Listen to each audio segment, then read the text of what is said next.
সালাম আলাইকুম প্রিয় দর্শক, আজকে আমাদেরকে স্বাগত জানাচ্ছি মিস্টার ফুয়াদ। এই শোতে আজকে খুব প্রমিনেন্ট দুজন মেহমান এসেছেন। একজনকে আপনারা একটু বেশি চেনেন আর একজনকে একটু কম চেনেন। তো যাকে আপনারা কম চেনেন তাকে আমরা বেশি করে চেনানোর চেষ্টা করব আজকে। তো সেই কম চেনা মানুষটা হচ্ছে খালেদ সাইফুল্লাহ, আমার ঢাকা বিশ্ববিদ্যালয়ের আইন বিভাগের ছোট ভাই। আর হচ্ছে এখন যাকে আপনারা বেশি চেনেন তার একটা কোম্পানি তিনি রান করেন আর কি। তো কাইন্ড অফ আসলে কে বস এটা আমরা একটু পরে বোঝার চেষ্টা করবো আর কি। তো খালেদ সাইফুল্লাহ হচ্ছে ঢাকা বিশ্ববিদ্যালয়ে লেখাপড়া করেছে, তারপর অক্সফোর্ড থেকে মাস্টার্স করেছে, আর এখন হচ্ছে জাতীয় নাগরিক পার্টি যেটা আছে এনসিপির যুগ্ম আহ্বায়কের দায়িত্ব পালন করছে। খালেদ, তোমাকে স্বাগতম। যার ক্ষেত্রে পরিচয় করা দেওয়ার কিছু নাই, তবে আজকে সে একটা ডিফারেন্ট ক্যাপাসিটিতে এখানে এসছে। সে ডাক্তার হিসাবে আসেন নাই, সে আসছেন একজন রাজনৈতিক কর্মী হিসেবে। তিনি এনসিপি জাতীয় নাগরিক পার্টির সিনিয়র যুগ্ম সদস্য সচিব। ডক্টর জারা, আপনাকে স্বাগতম। থ্যাংক ইউ, অনেক ধন্যবাদ আমাকে আজকে এখানে ডাকার জন্য। ডক্টর জারা, কদিন আগে দেখলাম আপনি ট্রাকে করে ঝড় বৃষ্টি, হাঁটু পানি, কখনো কখনো প্রচণ্ড রোদ, এর ভিতরে চিটাগং চষে বেরিয়েছেন 2-3 দিন ধরে।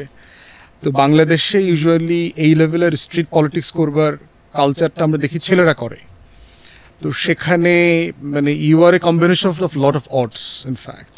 ডাক্তার, সায়েন্স ব্যাকগ্রাউন্ড, ইংল্যান্ডে থেকেছেন, করেছেন, প্রফেশনে ছিলেন, পলিটিক্সও করেন নাই আগে।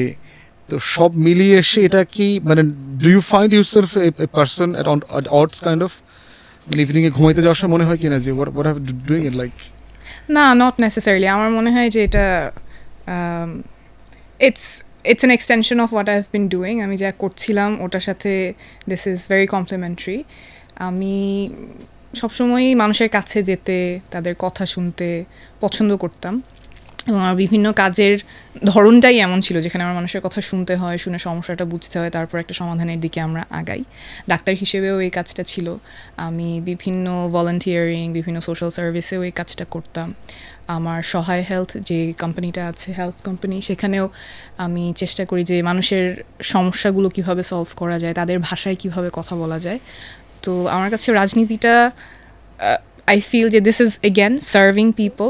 তো it's probably a different form, কিন্তু কাজটা একই ধারার, যেখানে আমরা মানুষের কাছে যাচ্ছি, কথা শুনছি, কথা বোঝার চেষ্টা করছি, এবং তার প্রতিফলন যাতে আমাদের কাজে আসে। ফ্যামিলিতে কেউ পলিটিক্স করেছে, অথবা আপনি নিজেও কি কোনোভাবে কোনো সময়টাতে রাজনীতি করেছেন? আমি রাজনীতি সচেতন ছিলাম। যেমন 2013 সালে শাহবাগে যে একটা জামাত ধরে ধরে জবাই করো, ওটার বিপক্ষে লিখেছিলাম। লেখার ফলে হ্যাঁ, এই স্লোগানটা তো অ্যাকসেপ্টেবল না, এটা তো একটা সভ্য সমাজে। হ্যাঁ, আচ্ছা, আমি কিন্তু দেশেই বড় হয়েছি।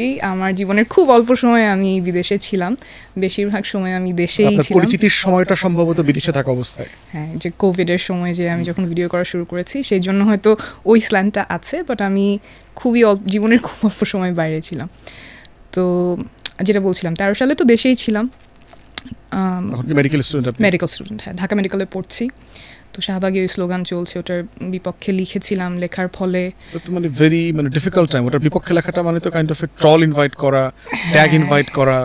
বাট আমার ওটা I did not have concern for that. I always wanted to say what I felt was right, এবং আমার মনে হচ্ছে ওই সময় এটা বলা প্রয়োজন। এবং এইটা তো একটা অ্যাকসেপ্টেবল স্লোগান হতে পারে না, ধরে ধরে জবাই কর, মানে what civil society are we living in. তো এরকম বিভিন্ন সময়ে আমি কমেন্ট্রি বা রাজনীতি সচেতন, এটা আসলে বাংলাদেশের প্রায় সব মানুষই রাজনীতি সচেতন থাকে, বাট রাজনৈতিকভাবে সক্রিয় হওয়া সেটা এই জুলাই অভ্যুত্থানের পরে। এবং ফ্যামিলি থেকেও আছে, পলিটিক্স করেছে? না, আমি কোনো রাজনীতিবিদ দেখে বড় হই নাই আমার পরিবারে। রাইট। এখন পাশের লোকটাকে জিজ্ঞেস করি যে খালেদকে যারা পার্সোনালি চেনে তারা সবাই জানে যে ভেরি শাই পার্সন, একটু ইন্ট্রোভার্ট, চুপচাপ। তো এটার সাথে আসলে পলিটিক্স যায় কিনা? খালেদ কি একটা ভুল সিদ্ধান্ত নিয়েছে? আমি দেখি সঠিক না ভুল এটা সময় বলে দিবে। বাট রাজনীতিতে আমার আশাটা অনেকটা যারা যেমন বললো সার্ভিস, ওই মেন্টালিটি থেকে। It comes from there, it comes from আমি ছোটোবেলায় যে বড় হয়েছি সেখান থেকে। আমি তো গ্রামে বড় হয়েছি, মাদ্রাসায় পড়েছি। তো ওইখানে আমাদের যেটা ছিল যে আমি মাদ্রাসার ছেলেমেয়েদের যেটা হয় যে সমাজের অনেকগুলো ক্ষেত্রে এদেরকে একটু ছোট করে দেখা হয়, আদারিং করা হয়। অনেকগুলো ক্ষেত্রে you have to fight to find your place. তো আমার জন্য ওই জায়গায় মাদ্রাসা থেকে আমি ডিসিপ্লিন শিখেছি, but at the same time সবসময় মনে হতো যে আমাকে যদি কেউ কিছু বলতো যে এটা করা যাবে না, আমার তো এটাই তো করতে হবে, আমি এটা পারবো করতে, আমি এটা করে দেখালে এটা হবে। সো সেটা ছিল। তারপর আমি যখন ইউনিভার্সিটিতে আসলাম, এগেন আমাদের ওই এলাকা থেকে ঢাকা ইউনিভার্সিটিতে ল পড়ার সুযোগ হয়নি কারো আর কি, অনেকের। সো আমার যখন সুযোগ আসলো, আই থট যে আমার যে এডুকেশনটা অন্যরা যারা পায়নি, I will use this for that. So এই জন্য আমি হিউম্যান রাইটসে পরবর্তীতে কাজ করি। আমার এলাকার অনেক মানুষ কিন্তু সাভারে যে গার্মেন্টস যে শিল্প আছে ওইখানে কাজ করেন। সো সাভারে যখন রানা প্লাজা ধস হলো, আমি গ্র্যাজুয়েশন করেছি, আমি তখন কর্পোরেট ল বাদ দিয়ে আমি চিন্তা করি যে আমি ওই কেসটা নিয়ে কাজ করব, ওইটা নিয়ে তখন আমি কাজ করি। এখনও আইসি যে আমার যে এডুকেশন যেটা আছে সেটাকে I want to use it for service. But তুমি অ্যাক্টিভ পলিটিক্স তো কখনো করো নাই? না, এগেন রাজনীতি সচেতন ছিলাম। রাইট। সো আওয়ামী লীগের এই পুরো সময়টাতে তো আমরা কিছু সময় কথা বলার চেষ্টা করেছি, কিছু সময় ওইটার জন্য ট্রলের শিকার হয়েছি, ইভেন মোর দেন দ্যাট, মানে কিছু ক্ষেত্রে। তো তারপর যেটা মনে হলো যে রাজনীতি তো একটা সার্ভিসেরই একটা অংশ। সো ওইটাই চেষ্টা করা আর কি, যে আমার যে পজিশন বা আমার যে এডুকেশন আছে ওইটা দিয়ে আমার এলাকার বা আমার মতো যারা মানুষরা ছিল সুবিধা বঞ্চিত তাদের জন্য যদি কিছু করতে পারি। একটা বিষয় তো অনেকে জানে না আর কি, মানে যার পাশে তুমি বসে আছো তার সাথে কি তুমি শুধু সোফায় একসাথে বসো না একই বাসায়ও একসাথে বসো? সো আমরা বিবাহিত। আচ্ছা, রাইট। এটা অনেকে জানে না আর কি। তো এই জন্য হচ্ছে যে আমরা বোঝার চেষ্টা করছি যে এই রাজনীতি না করে রাজনীতিতে আসবার এই সিদ্ধান্তটাকে সম্মিলিত, কে এটা ট্রিগার করলো কনভারসেশনটা? Is it a right time perhaps we should go back and get involved? Doctor Zara, মানে হঠাৎ করে কেন মনে হলো suddenly in a fine British disruptive morning যে ওয়েদার সো খারাপ, উই মাস্ট লিভ? আচ্ছা, এটা আমি একটু পেছনের গল্পটাই বলি। ধরেন আমি ইউকেতে তো গেলাম, কিন্তু I had roots in Bangladesh quite a lot. যেমন আমি যখন ভিডিও করা শুরু করছি তখন অনেকেই আমাকে বলছিল যে ইংরেজিতেও করো, but I chose to do it in Bangla because আমার মনে হচ্ছে এখানে প্রায়োরিটিটা বেশি দেওয়া প্রয়োজন, এখানে অভাবটাও বেশি, নিডটাও বেশি, এবং আমার কমিউনিটিকে আমি সার্ভ করতে পারবো। তো সেখান থেকেই কিন্তু আমার কাজগুলো বাংলাতে করা, সেখান থেকে ভিডিও করা, তারপর সহায় হেলথ বিভিন্ন অর্গানাইজেশনের সাথে কাজ করা যাতে বার্তাগুলো মানুষের কাছে পৌঁছে যায়। তো সেখান থেকে তো আমাদের স্বাস্থ্য ব্যবস্থাটা কেমন, কতখানি মানুষ এখানে ভোগান্তির শিকার হয়, যারা স্বাস্থ্যসেবা দিচ্ছেন তাদের ক্ষেত্রেও আমরা সুযোগ সুবিধা নিশ্চিত করতে পারছি না। এটা খুব কাছ থেকেই আমার এক্সপিরিয়েন্স করার সুযোগ হয়েছে। আর এই যে স্বাস্থ্য ভিডিও করার যে অভিজ্ঞতা, সেটা করতে করতে জুলাই আগস্টে আমার তখন নাইট শিফট চলছিলাম, তো ওখানে কেমব্রিজে অ্যাডেনব্রুকস হসপিটালে কাজ করছিলাম as a doctor, medicine specialist. তো আমার নাইট শিফট চলছিল, ওর মধ্যে আমি খুব কম সময় পেতাম বাসায় এসে অন্য কাজে মনোযোগ দেওয়ার জন্য। ওই কম সময় আমি যে কাজটা করছিলাম সেটা হচ্ছে খুব হন্যে হয়ে খুঁজছিলাম যে ঘরোয়া কোন আইটেমটা মানুষ ব্যাগে নিয়ে বের হবে আন্দোলনে যাওয়ার সময়, যাতে ওর বন্ধু যদি গুলি খায়। এটা গত বছরের পার্টিকুলারলি আন্দোলনের সময়কার কথা বলছেন? আন্দোলনের সময়ের কথা, মানে জুলাইয়ের সময়, যে সে ব্যাগে কোন জিনিসটা নিয়ে গেলে তার বন্ধু যখন গুলি খেয়ে ব্লিডিং হচ্ছে সে কিভাবে থামাবে হাসপাতালে যাওয়ার আগ পর্যন্ত। কাইন্ড অফ মানে মোবাইল ফার্স্ট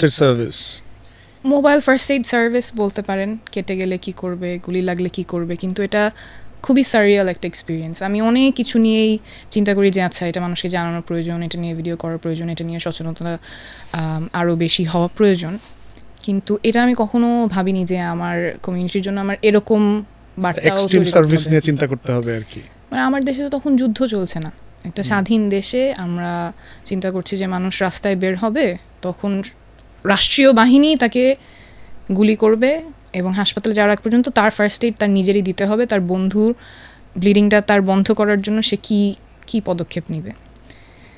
সো এই বাস্তবতাটা যারা এখানে ছিলেন তারা তো দে হ্যাভ লিভড থ্রু। প্রবাস থেকে আমরাও খুব ক্লোজলি দেখছিলাম, বুঝছিলাম, এবং এটা আসলে প্রবাসে অনেক মানুষকেই এফেক্ট করেছে, যে যেভাবে পেরেছে মোবিলাইজ করেছে, সাপোর্ট মোবিলাইজ করেছে, ফান্ড মোবিলাইজ করেছে। তো ইট wasn't like one fine morning, it was a continuation of what we were doing, and it became very stark at that time.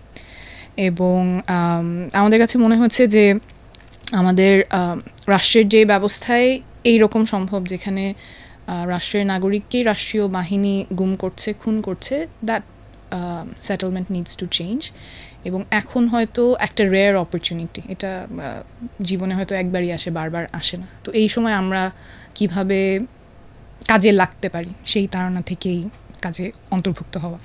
মানে এটা কোন সময়টাতে, মানে এই সিদ্ধান্তটা কি হাসিনা পালিয়ে যাবার পরে সিদ্ধান্ত নিলেন আপনারা দুজনে মিলে, না মানে ওই সময়টাতে আলোচনা করলেন যে if it really happens then we must move back? Hasina চলে যাওয়ার পরে উই রিসিভ দ্য কল থেকে আর কি, যারা আন্দোলনের সাথে যুক্ত ছিল, যে মানে এটা কি তোমাদের অনলাইন পরিচিতির কারণে? যে না, আমি we know some of them, আমি এখনই নাম আচ্ছা। বলছি না, বিবি ভবিষ্যতে কোনো এক সময় বলবো Right. আর কি। সো দে কল যে এখন তো আমরা দেশে চলে গেছে শেখ হাসিনা, এখন আমরা এখানে we are trying to rebuild the nation, আপনারা Why don't you যুক্ত come হবেন back? কিনা, ডু ইউ ওয়ান্ট টু হচ্ছে হলো গেট ইনভলভড। সো তখন যারা, তখন কি মানে ইন অ্যান ইনস্ট্যান্ট হচ্ছিল, বলছে হ্যাঁ আমরা we want to come back. তখন আমরা ছিলাম হচ্ছে ইউড নো স্কটল্যান্ডে ছিলাম তখন, মানে বেড়াইতে গেছো? আই লাভ স্কাইতে বেড়াইতে গেছিলাম আর কি। এবং সামার তো মানে সুন্দর সময় আগে সুন্দর স্কটল্যান্ডে সময় যাওয়ার ছিল, জন্য। হ্যাঁ। সো তখনই সিদ্ধান্ত নিয়ে চলে আসবো, তারপরে ওইখান থেকে আমরা চলে আসি কেমব্রিজে, এসে সব কিছু গুছায়। 24 আওয়ার্সের ভিতরে না, ওই কনভারসেশনের মধ্যেই যে আমরা যারা অ্যাপ্রোচ করেছিল ওরা এক্সপেক্ট করেনি আমরা বলবো চলে আসবো, বাট উই সেড না, উইল কাম। আমি তখন কেমব্রিজে পড়াচ্ছিলাম, সো নতুন সেমেস্টার না, একদম ইয়ার শুরু হয় যেই সময়টাতে, ওখানে আমার কিছুটা ওদেরকে গুছায় দিয়ে আসার জন্য দেরি করতে হয়েছে। বাট যখন we heard the proposal, we are like ঠিক আছে না, will get difficult, involved. Because আমি তো ওখানে ছিলাম, মানে ব্যাকআপ প্ল্যানও তো মানে এটা it requires months in fact mentality wise. But একটা ভালো দিক হচ্ছে অবশ্য তোমরা খুব বেশি দিন ছিল না, লম্বা সময়। আমি অনেক লম্বা সময় ছিলাম, so I had a long backup plan. G, so এটা বাট ইট ইজ স্টিল মানে সারপ্রাইজিং মনে হচ্ছে না যে একদম শুরুতে abruptly পলিটিক্স ছিল না, একদম শুরুতে যখন আসলো তখন হচ্ছে আন্দোলনে আহত যারা ছিল তাদের চিকিৎসার ওই আলোচনা আসছিল। সো যারা ধর যে আমি যাই, আই ওয়ান্ট টু হচ্ছিল go and That was a pure medical service, like- ওইখানে আমি কি করতে পারি, want to go, I start with that. So এটা ছিল একদম প্রথমে, তখন তো পলিটিক্যাল পার্টি হওয়ার কোনো আলোচনা কিছুই ছিল না। So we did not come here to do politics যখন আমরা আসছিলাম আর কি। এটা কি as it goes pay as you go সার্ভিসের মতো কিনা, যে এটা মানে আস্তে আস্তে ইট হ্যাজ ট্রান্স, অফকোর্স আমরা যখন আসি তখন তো ন্যাশনাল সিটিজেন পার্টি হবে কি হবে, we did not know. But এটা কি সেপ্টেম্বরে কখন ফিরলেন আপনারা দেশে? আমরা কবের দিকে ফিরলাম? গত বছর? সেপ্টেম্বরে হ্যাঁ, সেপ্টেম্বরে জয়েন করলাম, অক্টোবরে আর কি আসছি। আচ্ছা, সেপ্টেম্বরে হচ্ছে ওই জাতীয় নাগরিক কমিটি আলোচনা হলো, তার আগেই হচ্ছে ওই ওদের চিকিৎসার ওই বিষয়টা নিয়ে যারা কিছু ভলেন্টিয়ারদের সাথে কাজ করছিল। আচ্ছা, few things made it easier আর কি। ওই ইসের পরে অগাস্টের পরে আন্দোলনে আহতদের হচ্ছিল চিকিৎসা ওই জিনিসগুলো নিয়ে যারা অলরেডি কিছু, এবং আমরা অলরেডি কিছু ভলেন্টিয়ার যে গ্রুপসগুলো আছে তাদের সাথে কাজ করছিলাম। তারপরে যখন আলোচনা হলো তখন তো মানে মেডিকেল ডক্টরস রিলেটেড, মানে ডক্টরদের চিকিৎসা রিলেটেড যে সাহায্যটা দেয়া যায়, এবং তখন মনে হচ্ছিল যে অনলাইনে যতখানি করা যাচ্ছে দেশে ফিরলে আরেকটু বেশি আরেকটু ভালোভাবে ইনভলভ হয়ে ওখানে সহযোগিতা করা যাবে। এখন দুজনই তো যার যার প্রফেশনাল জায়গাতে একটা কমপ্লিট সুইচিং হয়েছে kind of. So doctor Zara, you are now more of a physician or more of a political activist? I serve whichever title you want to name me with. So কোনো আছে, কোনো মানে regret আছে যে career বাদ দিয়ে, Cambridge Oxford বাদ দিয়ে, if I were like had a different decision? না, absolutely not, no regrets at all. যেটা বলছিলাম যে আমরা মানে the ultimate purpose is to serve. এখন সেটা I still love medicine, I still love evidence-based care, কিন্তু একটা রিয়েলাইজেশন যে আমি যতই প্রেসক্রিপশন দেই আমাদের ভাঙা স্বাস্থ্য ব্যবস্থা ঠিক হবে না ওই প্রেসক্রিপশন দিয়ে।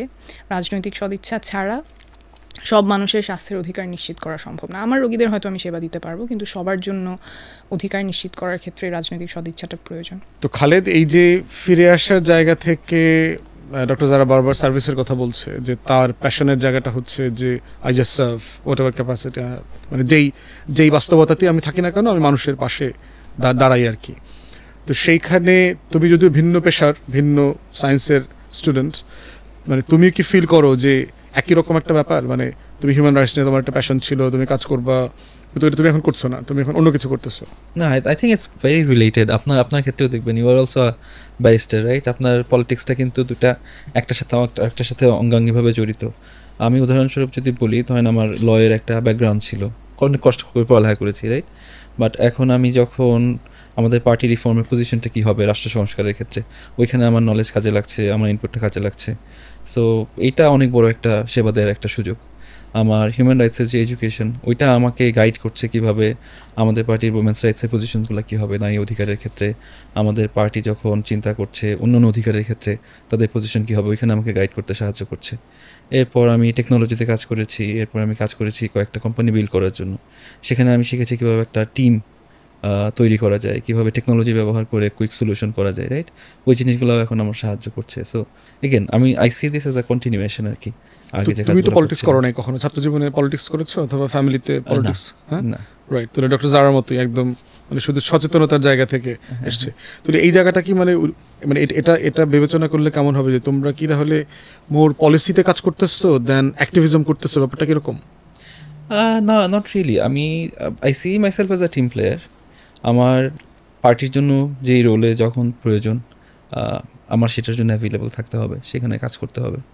ওইখানে যদি আমার একটা শক্ত অবস্থান থাকে, রিজিডিটি থাকে যে আমি শুধুমাত্র এটা করব ওইটা করব না, বা আমি তাহলে তো আই ডু নট লার্ন, আমি নিজেও গ্রো করব না। সো নিজে গ্রো করার জন্য, নিজে শেখার জন্য, পার্টিতে কন্ট্রিবিউট করার জন্য আমার মনে হয় আমাদের ফ্লেক্সিবল থাকাটা গুরুত্বপূর্ণ আর কি। ডক্টর জারা, জুন শুরু হচ্ছে, জুলাই 1 বছর হয়ে যাচ্ছে প্রায়। সো স্মৃতি কাতর হয়ে যান কিনা, মানে গত বছর দেশে কি হয়ে গেল, এটা মানে বেগার্স বিলিফের মতো লাগে মাঝে মধ্যে? এটা আসলে জুন জুলাই আসার জন্য না, প্রতিনিয়তই আমরা ইভেন এই যে শুরুতে আপনি বলছিলেন চট্টগ্রামে যখন গেলাম, 2 দিন আগে আমরা মোহাম্মদপুরেও গিয়েছি, প্রতিনিয়তই শহীদ পরিবার এবং আহতদের সাথে কথা হচ্ছে। ইটস স্টিল ভেরি র, সবার মনেই এটা আছে যে কি হয়েছে এবং বিগত বছরগুলোতে কিভাবে আমাদের একদম অধিকারগুলো লুণ্ঠন হয়ে গিয়েছে। এটা আমি আশা করব যে এটা আমরা খুব সহজে ভুলবো না, এবং এটা যাতে আর কখনো আমাদের দেশে রিপিট না হয় সেটার জন্য যা করার প্রয়োজন সব রাজনৈতিক দল, সব পক্ষ, সব মত এক হয়ে সেটাতে কাজ করবে। মানে একটা মানে ডেভিলস অ্যাডভোকেসি করি আর কি, যে কাইন্ড অফ যে শুধুমাত্র গত জুন জুলাই আগস্টে তো মানুষ মারা যায়নি, গত 16-17 বছরে মানুষ মারা গেছে।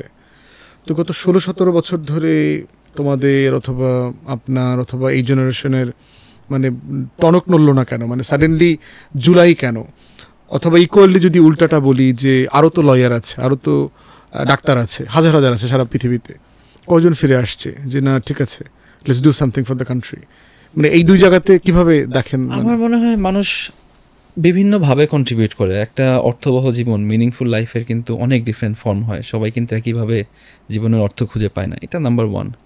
নাম্বার 2, গত 16-17 বছরের মধ্যে আমার অনেস্ট হইতে হবে, রাইট? আমার কিছু সময়ে কিছু জিনিস আমাকে অনেক বেশি নাড়া দিয়েছে, কিছু সময়ে দেয়নি।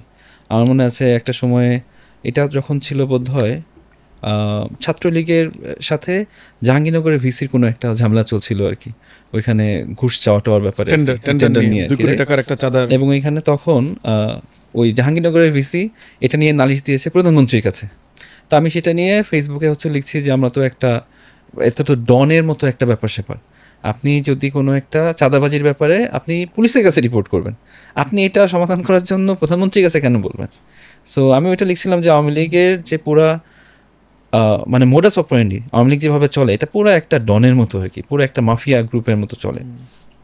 রাষ্ট্র, সরকার, ব্যক্তি, পরিবার একাকার হয়ে গেছে। মাফিয়াদের ক্ষেত্রে আপনি যদি কেউ অন্যায় করে নিজেদের মধ্যে ঝামেলা হইলে আপনি পুলিশের কাছে যান না, আপনি যান হচ্ছে মাফিয়া বসের কাছে যান, because you have a separate legal system there, right? So আপনার তো পুরা ওইটার একটা খুবই একটা সুন্দর একটা উদাহরণ। আপনার এখানে হচ্ছে চাঁদাবাজি করছে, এটা সমাধানের জন্য আপনি পুলিশের কাছে যাচ্ছেন না, আপনি যাচ্ছেন বসের কাছে, মাফিয়া বসের কাছে। পুলিশে তখন কিছু বলছে না, কেউ কিছু বলছে না, এটা ওপেন আলোচনা চলছে। এটা বলার পরে আমার তো ছাত্রলীগের বন্ধুরা আছে, এর বাইরেও যারা আছে তারা তো ক্যাম্পাসে অলরেডি, আমি তো ক্যাম্পাস থেকে না, আমি তখন বের হয়ে গেছি তখন, বাট তারা তো তখন আমার পর অনেক অনেক খেপা, ইউ ক্যান ইমাজিন আর কি এরপরে কি হয়। তারপরে যারা যে পজিশন নিয়েছিল যে একটা শিবির ধরে ধরে জবাই করে, নান অফ আস জীবনে কখনো শিবিরের সাথে কোনো রাজনীতির সাথে সম্পৃক্ত ছিলাম না, আমাদের কাছে ছিল এটা একটা অধিকারের ইস্যু, রাইট? বাট এটার পর থেকে আমাদেরকে শিবিরের ট্যাগ দেওয়ার চেষ্টা করতো। বাট এটা শুধুমাত্র আমাদের দুজনের গল্প না, এটা বাংলাদেশের লক্ষ লক্ষ মানুষের হচ্ছিল যেই গল্প। দিল্লির আধিপত্যবাদ আওয়ামী লীগের হ্যাঁ। বিপক্ষে কথা বলেছে। এটা ছিল। তো যেটা বলছিলাম যে এই রাজনীতি সচেতনতা এইরকম আমি আমার সময় আমার যা বন্ধু বান্ধব আছে বা চারপাশে দেখি প্রায় সবারই দেখেছি আমি নানা সময়, যারা একদম কার আওয়ামী লীগ ছিল না তাদের সবাই বিভিন্ন সময়ে তাদের টনক নড়েছে। 2013-তে অনেকে, আমার তো মনে আছে শাপলা ইনসিডেন্টের সময়গুলোতে আমার হচ্ছিল ফ্রেন্ড অনেকে অনেক কিছু লিখেছে, তারপরে আবার তাড়াতাড়ি ডিলিট করেছে যখন অবস্থা আরও হচ্ছিল করুণ হলো। তারপর আরও কতগুলো আন্দোলনের সময় যে অবস্থাগুলো হলো, আই থিঙ্ক নানা সময়ে মানুষের টনক নড়েছে। বাট এই জুলাইতে তো একটা বিস্ফোরণ হয়েছে, আগে বিস্ফোরণ ছিল না। এবং এখন এটা একটা মাইল ফলক হিসেবে সবার মনে গেঁথে গেছে আর কি। এবং এই সময়টাতে আমরা সবচেয়ে বেশি নৃশংস একটা রূপ দেখেছি আর কি। এটা আর লুকানো যায়নি, শাপলার ওইটা লুকাতে পেরেছে, রাইট?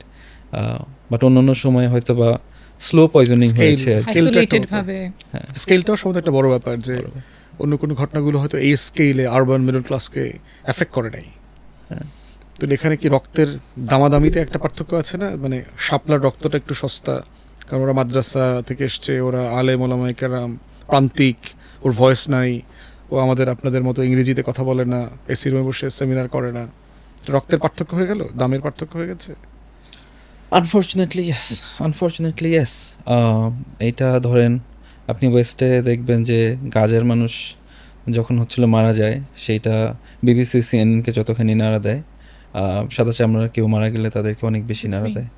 আবার ইউক্রেনের মানুষ মারা গেলে তাদেরকে যতখানি নাড়া দেয়, তার থেকে ইউএসএ বা ইউকের মানুষ মারা গেলে তাদেরকে অনেক বেশি নাড়া দেয় সাদা চামড়ার মধ্যেও।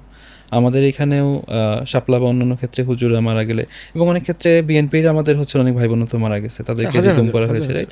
ওই জিনিসগুলোর মূল্য তখন অনেক কমে গিয়েছিল তখন। এটা শুধুমাত্র যে মাদ্রাসার ওই ব্যাকগ্রাউন্ডে ছিল তা না, রাজনৈতিক অন্য লাইফগুলোর মূল্য তখন অনেক কমে গিয়েছিল। ওই যে দুমুখ সাপের কথা মাঝে মধ্যে বলি আর কি আমি, যে তার যখন প্রচণ্ড ক্ষুধা পায় কিন্তু সে শিকার ধরতে পারছে না। পার্টিকুলারলি এই ঘটনাটা ঘটে যখন ফিমেল প্রেগনেন্ট স্নেক থাকে, সে তো শিকার করতে যেতে পারছে না। ওই সময় সে প্রচণ্ড ক্ষুধার্ত হইলেই তার এক মুখ আর এক মুখের দিকে ওই জায়গাটা মানে কামড়ে ধরে আর কি, খাবারের জন্য আর কি। তো এটা একটা ভয়ঙ্কর ফেনোমেনা আর কি। এবং এটা পরবর্তীতে কিন্তু আমরা আওয়ামী বলয়ের মধ্যেও দেখেছি, কে বেশি আওয়ামী লীগ, কে কম আওয়ামী লীগ, কে রিফাইন্ড আওয়ামী লীগ, কে ওয়াইল্ড আওয়ামী লীগ, মানে এই কনভারসেশনটা কিন্তু এসছে। তো সেই জায়গাতে রাজনীতি করতে এসে সেপ্টেম্বর থেকে অথবা অক্টোবর থেকে মানে কি কি আশা করেন নাই, কিন্তু এখন এটা ফেস করতে হচ্ছে। Difficult question.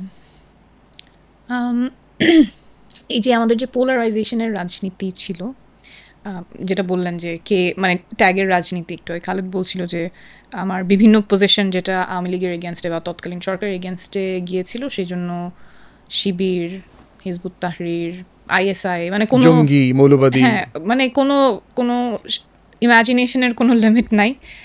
But it's dangerous, কারণ ওই ট্যাগগুলো তো ওই সময়ে কোনো সুখকর ট্যাগ ছিল না। খুনের জাস্টিফিকেশন, এটা তো গুমের জাস্টিফিকেশন, ইনফ্যাক্ট ক্রসফায়ারের জাস্টিফিকেশন। তো সেই পোলারাইজেশনটা আমার মনে হয়েছে যে বিগত বছরগুলোতে সেই পোলারাইজেশন থেকে অনেকে চেষ্টা করছে বের হতে, specially young people, they were raising their voice যে না, এটা আমরা চাই না। সো আমার একটা হোপ যে সামনে আমাদের পলিটিক্সটা এই পোলারাইজেশন, ডিভিশন, সেটার ঊর্ধ্বে উঠে we all will be able to work আমাদের দেশের স্বার্থে। বাট এটা একদিনে চেঞ্জ হবে না, সেটাও আমাদের বাস্তবতা, কারণ আমরা একটা দীর্ঘ সময় ওই ট্যাগিং, ডিভিশন, পোলারাইজেশনের মধ্য দিয়ে একটা কালচার সৃষ্টি হয়ে গেছে। তো কালচার চেঞ্জ তো আর খুব তাড়াতাড়ি হবে না, কিন্তু ওই সদিচ্ছাটা আমি আশা করব যে সব পক্ষের মধ্যে থাকবে, যে আমরা আবার সেই ডিহিউম্যানাইজেশন, ট্যাগিং, সেটাই যাতে আর ফিরে না যাই। আমাদের পলিটিক্সে কিন্তু রোমান্টিসিজম আছে, আমরা যারা লম্বা সময় পলিটিক্স করছি, এটার ভিতরে রেভলিউশন, আপরাইজিং, হাসিনা চলে যাবে, ওইটা কিন্তু ওই যে মানে আমাদের সাগর কন্যাকে নিয়ে ময়নাদ্বীপ বানানোর মতো আর কি। আচ্ছা, ওটা তো চলে গেছে, হোয়াট নেক্সট আপনাদের জন্য? মানে ওই যে ময়নাদ্বীপ বানানো চলছে, ফাউন্ডেশন আফটার ফাউন্ডেশনস। আমাদের জন্য যেটা ছিল যে রাজনীতিতে, আমার নিজের যেটা চিন্তা ছিল যে রাজনীতিতে এই রাস্তাটা সহজ হয় না আর কি। মানে আপনি হঠাৎ করে যেদিন রাজনীতিতে ঢুকবেন তারপরের দিন কিছু মানুষ আপনাকে ঘৃণা করা শুরু করবে, and you really do not know why, কোনো কারণ লাগবে না, অযথাই হচ্ছে ঘৃণা করা শুরু করবে, রাইট? সো দ্যাটস হচ্ছে one part of it, you accept that, এটা গ্রহণ করেই তারপরে ছিল মানে ছিল মানে মানে মানে ওই যে স্কটল্যান্ডে বসে কি প্রস্তুতিগুলো নেওয়া হচ্ছিল ফিরতি পথে যে মানে ইউ নো দ্যাট আমি মানে কি কি হচ্ছে 1 2 3 4 এবং আমরা এটা ভাবে ট্যাকেল করব এইভাবে মানে না এগুলা আগে ফেস করা হয়েছে সো দ্যাটস ওকে সো ওইটা হচ্ছিল একটা ওইটা আগে থেকে ছিল যেটা আশা করি নাই আমার জন্য যেটা আর কি আমার কাছে একটা জায়গায় যে আফসোস লাগে আজকে এখন আমাদের মে মাস শেষ হচ্ছে রাইট আমাদের আগস্টের পরে আসলেই আমার আশা ছিল যে দেশে এবার বড় একটা সংস্কার হবে বড় একটা পরিবর্তন আসবে যেটা আমার নিজের বিবেককে অনেক বড় নাড়া দেয় যে হচ্ছে পুলিশ স্বাধীন দেশের জনগণকে নিয়ে যে তার কাস্টডিতে পাশবিক নির্যাতন করে এবং সেটা আমাদেরকে নাড়া দেয় না আমরা হিউম্যান রাইটসের ক্ষেত্রে আমরা মানবাধিকারের ক্ষেত্রে জানি যে কিছু যে অধিকার আছে যে অধিকারগুলো কোনো ক্ষেত্রেই নিয়ে নেওয়া যায় না রাইট টু লাইফ রাইট তারপরে হচ্ছে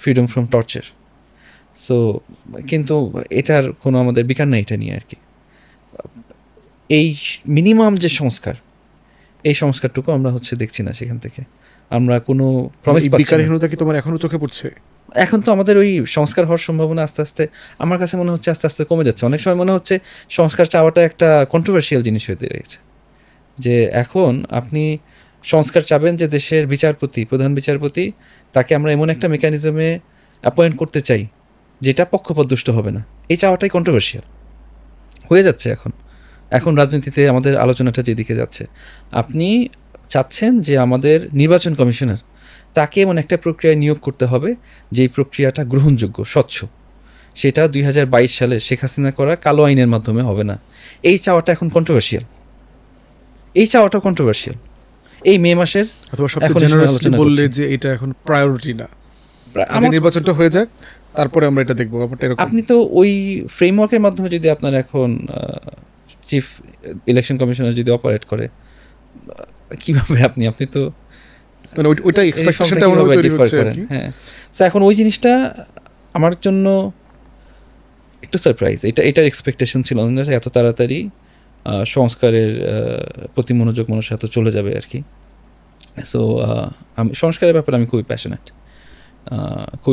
সংস্কারের ব্যাপারে আমার মনে হয় সংস্কারের ব্যাপারে আমাদের সবার আবার একটু রিঅ্যাসেস করা দরকার সবার কম্প্রোমাইজ করা দরকার বাট সবার নর্থ স্টার থাকা উচিত যে আমাদের অর্থাৎ যে প্রিন্সিপালটা আমাদের মাথায় থাকা উচিত যে মনে রাখা যে আমরা যেই সিস্টেমটা আগে ছিলাম আমাদের তো একটা এক্সপেকটেশন ছিল রাষ্ট্রটাকে আবার পুনর্বিন্যাস করা এখন সেই সংস্কারটাকে হাইজ্যাক করে নিয়ে যাচ্ছে কেউ একজন নিয়ে যাচ্ছে কোনো জায়গা থেকে চলে যাচ্ছে আর কি আর সংস্কারের কথা চাওয়াটা কন্ট্রোভার্সিয়াল হয়ে যাচ্ছে অনেকগুলো ক্ষেত্রে অফকোর্স আমরা নির্বাচন চাই এবং নির্বাচন যত দ্রুত সম্ভব তত হওয়াই ভালো বাট নির্বাচন চাওয়ার সাথে সাথে আমাদের সংস্কারের ব্যাপারে একটু আন্তরিকভাবে কাজ করা প্রয়োজন যাতে এটা তাড়াতাড়ি হয় এটা আমাদের সবার জন্যই গুরুত্বপূর্ণ ডক্টর জারার কোন জায়গাতে কাজ করে খুব বেশি হোঁচট খেতে হচ্ছে যে কী ব্যাপার এটা তো হওয়ার কথা ছিল না মানে জুলাইয়ের সাথে যায় না আগস্টের সাথে যায় না অনেকগুলো ক্ষেত্রেই যেমন আমি যখন শহীদ পরিবার আহতদের সাথে কথা বলি ওদের চিকিৎসা এবং পুনর্বাসনের কাজটা যত দ্রুত হওয়ার কথা ছিল যেভাবে হওয়ার কথা ছিল সেভাবে হচ্ছে না যেই পুরনো আমলাতান্ত্রিক জটিলতা সেটার মধ্য দিয়ে ওনাদেরকে যেতে হচ্ছে এবং সমস্যাটা কি প্রত্যাশাটা বেশি এখানে না না সমস্যা সিস্টেমের লিমিটেশনকে বিবেচনায় না নেওয়ার সমস্যা আমার মনে হয় যে যেই কমিটমেন্টটা সরকারই দিয়েছে যে আমাদের শহীদ পরিবার এবং আহতদের জন্য আমরা ফাস্ট ট্র্যাক সার্ভিস দিব প্রিমিয়াম সার্ভিস দিব ওই কমিটমেন্টটা আছে কিন্তু বাস্তবতাটা ভিন্ন এবং এই বাস্তবতাটা বারবার তুলে ধরার পরেও সিস্টেমে কোনো চেঞ্জ না আসাটা হতাশাজনক বিচারের ক্ষেত্রেও একই কথাই হচ্ছে ওনারা কয়েকদিন আগেই একজন শহীদের মায়ের সাথে কথা হচ্ছিল আমরা আলোচনা করছিলাম যে ওনাদের এখন কি অবস্থা আপনি বেশ কয়েকজন শহীদের পরিবারের সাথে দেখা করেছেন চিটাগংয়ে দেখা হয়েছে ঢাকায় কথা হয় তো একজন খুব স্টার্ক একটা কথা বলেছেন যে উনি কী চান নতুন বাংলাদেশে উনি বলছেন যে টাকায় তো আর মা ডাকে না উনি চান যে ওনার ছেলে যে মারা গেছে সেটার বিচারটা যাতে হয় কিন্তু উনি নিশ্চিত না সেটা হবে কি না এই অনিশ্চয়তা তো থাকার কথা না সময় লাগবে অবশ্যই বিচার তার নিজস্ব গতিতে চলবে কিন্তু এই যে ওনারা ভরসা পাচ্ছেন না বা বুঝতে পারছেন না কতখানি বা আদৌ হবে কি না এইটা তো হওয়ার কথা ছিল মানে রাষ্ট্র কি পরিমাণ কনফিডেন্স লুজ করেছে নাগরিকদের সামনে যে আসলে বিশ্বাস করতে পারছি না যে বিচার হবে অভ্যুত্থানের পরে তো আমার অ্যাটলিস্ট মনে হয় যে খুব বড় ম্যান্ডেট ছিল বিচার নিশ্চিত করা, ওনাদের চিকিৎসা এবং পুনর্বাসনটা নিশ্চিত করা। সেই জায়গায় হতাশা আছে। এমনি অন্তর্বর্তীকালীন সরকারের কি আন্তরিকতা ঘাটতি দেখেছেন এই ব্যাপারে? ওই যেটা বললাম, কমিটমেন্ট আছে হাই লেভেলে, অলওয়েজ কমিটমেন্টের কথা আমি শুনেছি, কিন্তু বাস্তবতা যখন ওনাদের কাছে যাচ্ছি, ওনারা যখন হাসপাতালে যাচ্ছে, ওনারা জানেন না কার কাছে গেলে সেই সার্ভিসটা ওনারা পাবেন। ইভেন বিচারের ক্ষেত্রে কোথায় যাবেন, থানায় যাবেন, কোর্টে যাবেন, আইসিটিতে যাবেন, কোথায় যাবেন? এই যে আমাদের এটা আগের যে সিস্টেমটা যেখানে অনেকগুলো জটিলতার মধ্যে দিয়ে যেতে হয়, এবার আমাদের একটা সুযোগ ছিল হয়তো যেখানে আমরা এগুলি অ্যাটলিস্ট ওনাদের জন্য সিম্পলিফাই করবো, এবং এটা could have been a president for future as well. যে তখন আসলে মানুষ সংস্কার বোঝে না, এটা আমার একবারও মনে হয় নাই, বরঞ্চ ওরাই বলছে যে আমরা আগের ব্যবস্থাটা চাই না। এটা কি প্রান্তিকের মানুষের, কারণ এটা খুব পরিষ্কার, কেউ চায় না যে তার বাসায় হঠাৎ করে পুলিশ চলে আসতে পারবে কোনো কারণ ছাড়া, জেলে ভরে নিতে পারবে কোনো কারণ ছাড়া, নির্যাতন করবে কোনো কারণ ছাড়া, কোনো রাষ্ট্রের কোনো এক্সপ্লেনেশন ছাড়া, কাউকে রাস্তা থেকে তুলে নিয়ে যেতে পারবে কোনো কারণ ছাড়া। এগুলো তো মানুষ নিজের চোখে দেখেছে, শুনেছে গত বছরগুলোতে। এইটার যে পরিবর্তন হওয়া দরকার, সেই ব্যাপারে আমি কারো দ্বিমত শুনি নাই। আমি মানে বাংলাদেশের অনেক আনাচে কানাচে গিয়েছি, মানুষের সাথে কথা বলেছি, কথা শুনেছি। এই ব্যাপারে আমি ঈদের সময় দেখলাম আপনি অনেক প্রত্যন্ত অঞ্চলে গ্রামে গঞ্জে হেঁটে ঈদের সময় উঠান বৈঠক করেছি, বিভিন্ন জায়গায় কথা বলেছি। তো এই যে চিন্তা যে মানুষ সংস্কার বোঝে না, এটা একটা অ্যাবস্ট্রাক্ট কনসেপ্ট, আমার কাছে একবারও মনে হয়নি।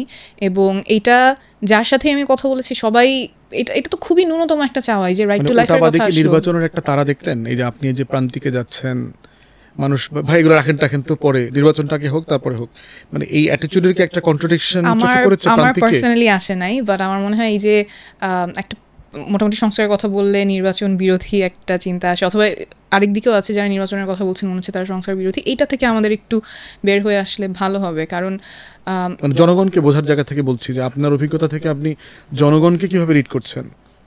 আমার পার্সোনালি এরকম মনে হয় নাই। এবং এই যে ব্যবস্থাটার যে পরিবর্তন প্রয়োজন হবে, আমরা আমাদের ভাইয়ের নিরাপত্তা চাই, বোন যখন রাস্তায় যাচ্ছে নিরাপত্তা চাই, তাদেরকে হঠাৎ করে কেউ গুম করবে না, খুন করবে না, এই বিষয়ে তো কোনো দ্বিমত আসবে, এটা আমরা কেন চিন্তা করি আমি বুঝতে পারি না। এবং এই বিষয়ে specially after July and August I would think যে everybody would have a consensus, এবং ওইটা যাতে না হয় সেজন্য আমরা সবাই একসাথে we would move forward and work together. খালিদের কি মনে হয়েছে যে মানে যারা আমরা সংস্কার চাচ্ছি তাদের জায়গা থেকে কি সংস্কারের পক্ষে পিকচারটা পরিষ্কার করা, প্রস্তাবটা পরিষ্কার করা, প্রস্তাবটাকে জনগণের জীবনের সাথে কানেক্ট করাটা, মানে এটা করতে কি আমরা আসলে ফেল করছি কিনা? মানে তোমার জায়গা থেকে তুমি ফেল করছো কিনা, অথবা যারা এই প্রো রিফর্মস তারা কালেক্টিভলি ফেল করছে কিনা? আমার মনে হয় আমাদের ইমপ্রুভ করার সুযোগ আছে। ইমপ্রুভ করার সুযোগ আছে, ফেইলিয়ার বলবো না, সময় আছে আরও সামনে। আমি উদাহরণস্বরূপ যদি বলি, আমরা যদি উদাহরণস্বরূপ যদি চিন্তা করি, ধরেন আমরা আর্টিকেল 70 চাই অ্যাবলিশ করতে, ধরেন আমরা চাই। এটা কেন চাই? এটা থাকলে কি সমস্যা হয়? এটা থাকলে এমপিরা কি কৃতদাস হয় কিনা? আমার একটা রাবার স্ট্যাম্প একটা পার্লামেন্ট হয় কিনা? নাকি এটা থাকা ভালো দেশের ন্যাশনাল সিকিউরিটির জন্য, অন্য জায়গা থেকে থ্রেট আসতে পারে? যেই আর্গুমেন্টটাই হোক, এই আর্গুমেন্টটা মানুষের কাছ পর্যন্ত যাচ্ছে না। বা ট্রেডিশনালি আমরা এটাও জানি, ধরেন রাষ্ট্রের কনস্টিটিউশন কীভাবে হবে, এটা সাধারণত রাষ্ট্রের সমস্ত নাগরিক কিন্তু একসাথে এসে সমানভাবে চিন্তা করে না, এটাও আমরা জানি। বাট এক্ষেত্রে যতগুলো মানুষ জানতে পারতো, যতগুলো মানুষ এটা নিয়ে কেয়ার করবে, সেই জায়গায় আমাদের কমিউনিকেশন আরও করার আমার মনে হয় সুযোগ আছে। যারা আর সাথে আমার হচ্ছিল গতকাল রাতের বেলা এটা গল্প করছিলাম ঘুমানোর আগে, যে জুলাই এবং অগাস্টের সময়ে আমাদের কিন্তু ইয়াং মানুষ অনেকে রাস্তায় চলে আসছে, অনেকে বিভিন্ন শ্রেণী পেশার মানুষ রাস্তায় চলে আসছে, তারা পরিবর্তনটা চায়। এখন যে সেই সংস্কারের সম্ভাবনাটা কমে যাচ্ছে, বা এই সংস্কার নিয়ে তাদের চাওয়াটা কি, এটা একটু রিভাইভ করার বা এই আলোচনাটা বোঝার একটা উপায় হতে পারে আমাদের ডিবেট আয়োজন করা। ফর এক্সাম্পল ইউনিভার্সিটিগুলোতে, স্কুলগুলোতে, কলেজগুলোতে তারা যদি ডিবেট করে সংবিধানের বিভিন্ন ধারা নিয়ে, বা ওভারঅল প্রধানমন্ত্রী ক্ষমতা আমাদেরকে লিমিট করা দরকার কি দরকার না, সেখানে যদি আলোচনা হয়, আমাদের একটা টেলিভাইজড একটা ডিবেট হচ্ছিল, কম্পিটিশন হয়, মেবি আমার এবি পার্টি একটা কম্পিটিশনের আয়োজন করছে, বা বিভিন্ন ডিবেটিং সোসাইটি এই আয়োজনগুলো করছে, রাইট? তাহলে কিন্তু আমাদের যে ইয়াং পপুলেশন পলিটিক্সের এই পার্টটা নিয়ে অনেক আগ্রহী ছিল। আমার মনে হয় প্রত্যেকটা ডিবেট অনুষ্ঠানে শত শত মানুষ থাকবে, এটা অনলাইনে গেলে লাখ লাখ মানুষ এখানে দেখার সুযোগ আছে, তখন একটা ন্যাশনাল ডিসকোর্স হওয়ার সুযোগ আছে। আমরা গত রাতে আলোচনা করছিলাম, আমাদের এক্সপ্লোর করতে হবে যে আমরা কোন আইডিয়াসগুলো নিয়ে আসতে পারি যাতে করে একটা গ্রেটার সেগমেন্ট অফ দ্য সোসাইটিকে আমরা এনগেজ করতে পারি সংস্কারের ডিসকাশনে। আমি বলছি না যে সংস্কারটা একদিকেই যেতে হবে, আমরা প্রোজ অ্যান্ড কনস দুটি আলোচনা যেন করতে পারি। এই জন্য ডিবেট একটা খুব ভালো একটা উপায় হতে পারে, তাহলে মানুষ খুবই কুইকলি জানতে পারবে আচ্ছা সংস্কার এটা দরকার ছিল, এটা দরকার ছিল না, এটার পক্ষে এটা ডিবেট, এটার বিপক্ষে এটা ডিবেট। সংস্কারের কাজ যেটা চলছে সেটা চললো, but at the same time আমার মনে হয় মানুষ যদি জানতে পারে তাহলে ভালো হবে। একটা কথা আছে না, sunlight is the best sanitizer. যদি আমরা সংস্কারের ব্যাপারে মানুষের কাছে তুলে ধরতে পারি, তখন যদি অগ্রহণযোগ্য কোনো পজিশন কোনো রাজনৈতিক দলের জন্য নেওয়াটা খুব ডিফিকাল্ট হবে। এটার মাধ্যমে আমরা মানুষকে জানানোর চেষ্টা করছিলাম। কিছুদিন আগে কর্মশালা আমরা আরেকটা করলাম যেখানে আপনিও ছিলেন, ওইটার মাধ্যমে মানুষকে জানানোর চেষ্টা করছিলাম। আমরা একটা পুস্তিকা তৈরি করছি, পুস্তিকা মানুষের কাছে ডিস্ট্রিবিউট করার চেষ্টা করছি। এগুলো ধরো মানে আমার কাছে যেটা মনে হয়েছে যে ঘুরে ঘুরে আমরা কিছু কিছু মানুষ আমরাই যাচ্ছি। ধরো আজকেও দায়রার প্রোগ্রামে গেলাম বিকেলে, আমি পডকাস্টে আসার আগে। আমি যেহেতু প্রচুর ইভেন্টে যাই, আমি ঘুরে ফিরে দেখছি এই আমরা 20-25-30 জনই মোটামুটি এগুলো নিয়ে চিৎকার চেঁচামেচি করছি। ব্যাপারটা যারা এরকম কিনা। পাশাপাশি আমরা এনসিপি থেকে যে গণসংযোগগুলো করছি, উত্তরে গণসংযোগ হচ্ছে, দক্ষিণে গণসংযোগ হচ্ছে, আমরা যে চিটাগাংয়ে গেলাম, ঢাকায় বিভিন্ন জায়গায় গণসংযোগ হচ্ছে, সব জায়গায় কিন্তু আমরা এই কথাগুলো একদম সাধারণ মানুষের ভাষায়, আমরা যখন বলছি বিচার ব্যবস্থার সংস্কার এটা মানে কি, পুলিশের সংস্কার এটার অর্থটা কি হবে, এবং ওটা যখন ভেঙে বলছি। পথসভা যেটা আপনারা করলেন প্রচুর, ধরেন আমরাও তো প্রচুর স্ট্রিট মিটআপস করি আর কি। পথসভায় কি আসলে সংস্কারের কনভারসেশনটা কি মানে এটা সিম্বায়োটিক কিনা? সংস্কার বলতে আমরা সংস্কার হলে মানুষের জীবনে কোন জিনিসটা পরিবর্তন হবে। বিচার ব্যবস্থার সংস্কার তো ইটস এ ডিফিকাল্ট টার্ম, সেটা না বলে বিচার ব্যবস্থার সংস্কার বলতে কি বোঝায় যে নিরপেক্ষ রাষ্ট্রের বিচার ব্যবস্থা নিরপেক্ষ থাকবে। মানুষ তো এটা কমপক্ষে বোঝে, সেটা কি তাই? মানে আসলে কিভাবে তুলে ধরছেন? হ্যাঁ, ধরেন মানুষ তো এটা বুঝে যে আমি এই মামলা বাণিজ্য মানুষ খুব ভালো বুঝে, এই সাধারণ মানুষই কিন্তু মামলা বাণিজ্যের শিকার। সো তাদের কাছে যদি বলা যায় আমরা নতুন বাংলাদেশে কি এমন চাই যেখানে পুলিশ আপনাকে যেভাবে ইচ্ছা সেভাবে, যে মামলা ইচ্ছা সেই মামলায় ঢুকাই দিতে পারবে, ওরা তো বলবে যে না। এই সংস্কারটা তো স্বচ্ছ ন্যায্য বিচার পেতে হলে আপনার টাকা থাকতে হবে, অথবা ক্ষমতায় থাকতে হবে, অথবা ক্ষমতায় কে আছে চেনা থাকতে হবে, এরকম বাংলাদেশ কি আমরা চাই? সেটা তো ব্যর্থ কণ্ঠেই মানুষ তখন বলে না ওটা আমরা চাই না। এটাই তো আমাদের বিচার ব্যবস্থার সংস্কার। আমরা যে কঠিন কঠিন পয়েন্টগুলো বলছি, আলটিমেট রেজাল্ট তো এটাই আমরা চাই। সো এগুলো নিয়ে যখন কথা বলছি তখন we get the opinions of people and that's how we are trying to form a consensus যে আমরা বিচার ব্যবস্থার কারেন্ট প্রবলেমগুলো কি, ওনাদের জীবনে কি সমস্যা হিসেবে এটা আসে, এবং সমাধানটা আমরা কীভাবে চাচ্ছি। খুব নিটিগ্রিটি পয়েন্টস পথসভায় না, কিন্তু আলটিমেট রেজাল্ট, আলটিমেট ইমপ্লিকেশন তার জীবনে কি হবে সেটা নিয়ে আমরা কথা বলার চেষ্টা করেছি। ইভেন একটা জিনিস আমি ফিল করি আপনাদের মতামত আসতে পারে, সেটা হচ্ছে এই যে ওয়ার্কশপগুলো, যে সিভিল সোসাইটি ইভেন্টগুলো আমরা করি ঢাকার আরবান এসি রুমগুলোতে, বড় বড় হলগুলোতে, এবং সব নিজেরা ভিআইপি, মানে আমরাই মনে হয় আর কি, যে চারদিকে যখন তাকাই যে নিউ সেট অফ ভিআইপিজ আর কি। এটা তো আসলে ঢাকার বাইরে কি আসলে খুব বেশি হচ্ছে? আমি তো খুব বেশি দেখতে পাচ্ছি না। এটা আমাদের জায়গা থেকে লিমিটেশন আছে, বাট আমার কাছে মনে হচ্ছে আমাদের কালেকটিভ যারা আমরা প্রো ডেমোক্রেসি অ্যাক্টিভিস্ট ছিলাম, একটা কালেকটিভ লিমিটেশন দেখতে পাচ্ছি। যে অন্যান্য জেলাতে কিন্তু সিভিল সোসাইটি আছে।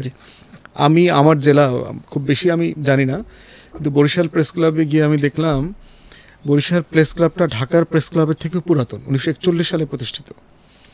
এবং এটার যে হিস্ট্রি দেখলাম, যে তাদের যে সিভিল সোসাইটি, এত প্রমিনেন্ট সিভিল সোসাইটি আছে যে তারা তখন বরিশাল থেকে কলকাতায় যেত সেমিনার করবার জন্য, কলকাতা থেকে বরিশালে আসতো মিটিংয়ের জন্য, এবং ওই মিটিংয়ের পুরাতন আমলের ছবিগুলো দেখেছি। Very prominent writers, civil society members আছে। ঢাকাতে কিন্তু মনে করা হয় যে সব বুদ্ধি মনে হয় শুধু ঢাকাতে, ঢাকার বাইরে কোনো বুদ্ধি নেই, ঢাকার বাইরে শুধু হাত পা আছে, মানুষ খেটে খুঁটে খায়, আর ঢাকার মানুষরা হলো সব বুদ্ধি, এখানে কাগজ কলমে টাইপ করে খায়। তো এই ডিসকানেক্টটা কি রিফর্মের জন্য একটা অন্তরায় কিনা? 100% আমাদের রিফর্মটা কিন্তু এই জন্য হওয়া দরকার যে ঢাকা কেন্দ্রিক সব কিছু না হয়ে আমাদের একটু বিকেন্দ্রীকরণ করতে হবে, ক্ষমতাটাকেও ছড়িয়ে দিতে হবে আর কি। আমরা যে বলছি প্রধানমন্ত্রীর ক্ষমতা অনেক বেশি, অনেকটা অসীম ক্ষমতা প্রধানমন্ত্রীর। আমি একজনকে এটা বলতে শুনেছিলাম যে উপরে আল্লাহ আর নিচে প্রধানমন্ত্রী, এর মাঝে আর কোনো কিছু নাই। আমাদের রাজবাড়ির একটা উঠান বৈঠকে একজন বলছিল যে এইটা আপনারা একটু পরিবর্তন করেন, যে উপরে আল্লাহ নিচে প্রধানমন্ত্রী, শেখ হাসিনা ছিল, মাঝখানে ফেরেশতারা কি সব ঘুমন্ত, মাঝখানে আর কোনো কিছু নাই, আর কোনো অন্তরায় নাই, ডাইরেক্ট কানেকশন। সো এইটা একটু পরিবর্তন করেন। রিফর্ম যে চাই প্রধানমন্ত্রীর ক্ষমতা, যে আমরা লিমিটেশন অনেক খটোমটো শব্দ টব্দ বলি, রাইট, খুবই একটা সহজভাবে বসায় বলে দিছে এটা বলা। বাট আমি যেটা বলছিলাম যে এই ক্ষমতার বিকেন্দ্রীকরণ করার মাধ্যমে যে শুধুমাত্র প্রধানমন্ত্রীর হাতে ওইখানে যে সব ক্ষমতা থাকবে তা না, আমাদের স্থানীয় সরকারগুলো আরেকটু বেশি পাওয়ারফুল হতে পারে। আমাদের জেলা পর্যায়ে যে কাজগুলো হয় সেখানে আরও বেশি হচ্ছিল তাদের স্বাধীনতা থাকতে পারে কিছু কাজগুলো করার জন্য। আমি বলছি না যে মানে তাদের স্বাধীনতা দিয়ে দেওয়ার কথা, বাট ওইখানে কাজ একটু আরেকটু বেশি দিকে যেতে মানে বেশি যেতে পারে ওইখানে। আমাদের বিভাগীয় শহরগুলোতে আমাদের সংস্কারের মধ্যে একটা জায়গা আছেই যে আমাদের বিভাগীয় শহরগুলোতে আমাদের সুপ্রিম কোর্টের হচ্ছে একটা করে হাইকোর্টের বেঞ্চ হচ্ছিল ওইখানে হবে, এরশাদের সময় যেটা করা হয়েছিল। সো এখন ওইটাও যদি হয়, কারণ ন্যায় বিচারটা তাদের আরেকটু কাছে যদি আমরা নিয়ে যেতে পারি, রাইট?